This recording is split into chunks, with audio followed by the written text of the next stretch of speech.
Party నడుపుకోవడానికి Jaganmohan Reddy దగ్గర డబ్బులు లేవంట. Wow, super, fantastic. వినేవాడు ఎర్రిపప్ప అయితే చెప్పేవాడు జగన్మోహన్ రెడ్డి. జగన్మోహన్ రెడ్డి గారు ఏం ఫీల్ అవుతారంటే, నేను ఒక అపర మేధావిని, నేనేం చెప్పినా కూడా చాలా కన్విన్సింగ్గా చెప్తాను కాబట్టి, నేను అబద్ధం ఆడినా చైనా వాళ్ళంత స్ట్రాంగ్గా ఉంటుంది కాబట్టి ఎదుటోడు నేను చెప్పేది నమ్మేస్తాడు.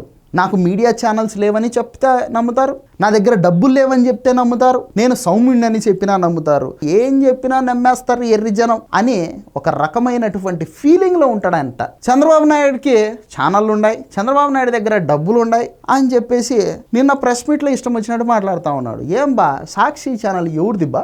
నేషనల్ మీడియాలో నిన్ను సపోర్ట్ చేసేటటువంటి ఛానల్స్ ఎన్ని ఉన్నాయో లెక్క పెట్టమంటావా? తెలుగు మీడియాలో నిన్ను సపోర్ట్ చేసేటటువంటి ఛానల్స్, పేపర్స్ ఎన్ని ఉన్నాయో చెప్పమంటావా? ఇట్లు ఎన్ని రన్ అవుతున్నాయో నీ ఐపాక్ టీమ్ సంస్థ ఎన్ని రన్ చేస్తూ ఉందో చెప్పమంటావా? పెయిడ్ సోషల్ మీడియాలో ఎన్ని వేల మంది నీ పార్టీ కోసం అని చెప్పేసి ఒక్క పోస్టుకి 5 రూపాయల చొప్పున తీసుకుంటూ పనిచేస్తూ ఉన్నారో చెప్పమంటావా?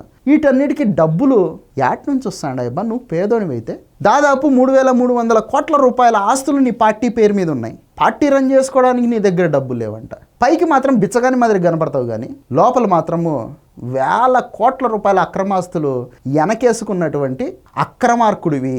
ఇది ఎవరికి తెలియని కహానీలు ఇవన్నీ. నువ్వు చాలా అమాయకంగా పేసి పెట్టి you see Madhu, see listen Madhu అని చెప్తే ఎవరు నమ్ముతారు స్వామి?